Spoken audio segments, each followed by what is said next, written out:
Good morning friends, myself Devesh and you are watching channel explain. So friends, आज हम discuss करेंगे BA और BCom programme semester 6 का जो क्वेश्चन पेपर है प्रिंसिपल ऑफ मैक्रो इकोनॉमिक्स। हाँ जी, प्रिंसिपल ऑफ मैक्रो इकोनॉमिक्स के question paper में क्वेश्चन और इसके इंपॉर्टेंट क्वेश्चन कौन से होने वाले हैं और इसका पैटर्न क्या होने वाला है वो आज हम समझेंगे। तो क्वेश्चन आते हैं, यहाँ पे 3 घंटे का पेपर होगा। यहाँ पे 3.5 आवर्स दे रखा है, वो कोविड की वजह से था। और यहाँ पर आपको 75 मार्क्स का क्वेश्चन पेपर देखने को मिल जाएगा। आंसर एनी 5 क्वेश्चंस, यहाँ पे बोला है किन्हीं 5 क्वेश्चनों के आपको आंसर देने हैं और सारी जनरल इन्फॉर्मेशन आपको ऊपर मिल जाएगी, आप रीड आउट कर लेना, ठीक है। तो क्वेश्चन नंबर 1 लिखा है सबसे पहले तो define macroeconomics, what are the major macroeconomics issue of macroeconomist addressed. कह रहा है यहाँ पर सबसे पहले समष्टि अर्थशास्त्र को परिभाषित करिए और अर्थशास्त्रियों के द्वारा सुझाव जो थे उसके जो मेजर इश्यूज थे वो सारे आपको एक्सप्लेन करने हैं और किन अर्थशास्त्रियों के द्वारा वो सुझाव दिए गए थे, जैसे थॉमस एडिसन या जो भी है वो आपको यहाँ पे एक्सप्लेन करना है। और ये 5 मार्क्स से 10 मार्क्स का दे रखा है, मतलब कि 5 मार्क्स की डेफिनेशन के अंदर 10 मार्क्स से इसके मेजर इशू, टोटल 15 मार्क्स का क्वेश्चन बन जाएगा। क्वेश्चन नंबर 2 यहाँ पे दे रखा है discuss between intermediate and final goods. आपको इंटरमीडिएट और फाइनल गुड्स के अंदर डिफरेंस बताना है, जो कि 6 मार्क्स का क्वेश्चन आता है। Explain the concept of GDP, why is the real GDP is better indicator of the welfare of a nation than normal GDP. Hindi में यहाँ पे मैं बता दूँ, मध्यमवर्ती वस्तुएं व निम्नवर्ती वस्तुओं में क्या अंतर है वो बताना है। बी पार्ट यहाँ पे लिखा था वास्तविक जीडीपी की अवधारणा की व्याख्या कीजिए। वास्तविक जीडीपी होती क्या है? किसी देश के कल्याण के सूचक के रूप में वास्तविक जीडीपी नॉमिनल जीडीपी से किस प्रकार से बेहतर है या बोल सकते हो अच्छी है, आपको ये भी बताना है। क्वेश्चन नंबर 3 का ए पार्ट लिखा है डिफाइन कंजप्शंस। आपके ये बताना है कंजप्शंस क्या होता है। How does change in interest rate affect consumption spending. B part में लिखा है show how consumptions function change with the introductions of taxes in an economy. Question का जो पहला पार्ट है वो 9 मार्क्स का है, बी पार्ट है जो 6 मार्क्स का है। उपभोग को परिभाषित कीजिए, ब्याज की दर में परिवर्तन का उपभोग व्यय पर क्या असर पड़ता है, आपको ये बताना है।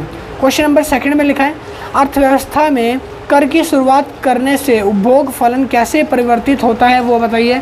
अगर अर्थव्यवस्था के अंदर अगर मान लो हम उपभोग फलन की शुरुआत करेंगे तो उससे जो कर है वो किस तरफ जाएगा वो बताना है, उस पर क्या इफेक्ट पड़ेगा। क्वेश्चन नंबर 4 पहला लिखा है यहाँ पे A part how do firm determine the desired capital stock. Question number इसका लिखा है B part what will be the impact on the increase in interest rate of the desired capital stock of firm. ये total 15 marks का question है। हिंदी में यहाँ पे लिखा है एक कंपनी या बोल सकते हो एक फर्म अपनी वंचित जमा पूंजी को कैसे निर्धारित करती है या करता है। बी पार्ट में लिखा है एक फर्म के वंचित जमा पूंजी पर ब्याज दर में वृद्धि का क्या प्रभाव होता है वो आपको बताना है। अब क्वेश्चन नंबर 5 लिखा है डिफाइन मल्टीप्लायर। देखो मल्टीप्लायर का क्वेश्चन मोस्टली ज़्यादातर पेपर में पूछा जाता है, मेरे भी आया था, आपके भी आ सकता है। Define multiplier, derive multiplier from government spending in the 3 sector economy. 3 sector economy के अंदर मल्टीप्लायर को एक्सप्लेन करना है, बताना है। यहाँ पे लिखा है उसके बाद B part how does income tax act an automatic stabiliser in an economy. Automatic stabiliser ये भी इंपॉर्टेंट क्वेश्चन है।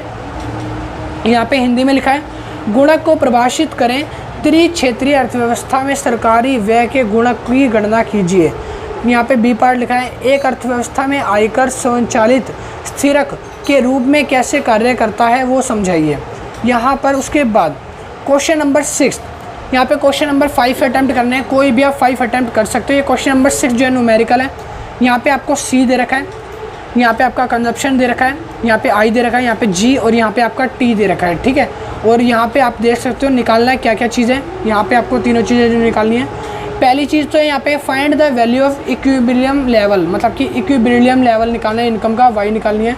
उसके बाद बी पार्ट लिखा है what will be the government budget surplus the equilibrium level of income in the government increase the spending 500 crore find the equilibrium income and budget surplus. ये आपका 5 × 3 मतलब कि टोटल 15 मार्क्स का न्यूमेरिकल है, ठीक है। हिंदी वालों के लिए हिंदी में दे रखा है, यहाँ पे आप पढ़ लेना। ये क्वेश्चन है अब आ गए हैं क्वेश्चन नंबर 7 पे। क्वेश्चन नंबर 7 लिखा है right A short note of any two, किन्हीं दो पर शॉर्ट नोट लिखना है। पहला आएगा नेट एक्सपोर्ट फंक्शन, देखो नेट एक्सपोर्ट फंक्शन जो दे रखा है इस पे लिखो, या दूसरा quantity theory of money, quantity theory of money या नेट एक्सपोर्ट फंक्शन में से किन्हीं दो के ऊपर शॉर्ट नोट लिखना है। नीचे दो और दे रखे हैं, टोटल 4 हैं, 4 में से 2 कर सकते हो, ऑप्शनल दे ही रखा है। वैसे यहाँ पे लिखा है ट्रांजेक्शनल डिमांड ऑफ मनी, या फिर बोल सकते हो मनी मल्टीप्लायर, मैंने बताया था मनी मल्टीप्लायर फिर से आ गया। 4 दे रखे हैं, किन्हीं पे 2 पे करना है। ये 7.5 मार्क्स का एक क्वेश्चन है, 2 करोगे तो 15 मार्क्स के। यहाँ पे हिंदी में भी दे रखा है, यहाँ पे शुद्ध निर्यात फलन क्या है, मुद्रा का परिमाण और सिद्धांत क्या है, लेन देन में मुद्रा की मांग क्या है, मुद्रा के गुणक क्या है, वो आपको बताने हैं। क्वेश्चन नंबर 8 यहाँ पे लिखा है how is the real rate of interest determined in the money market, कह रहा है मनी मार्केट का रियल स्टेट डिटरमाइन करना है आपको।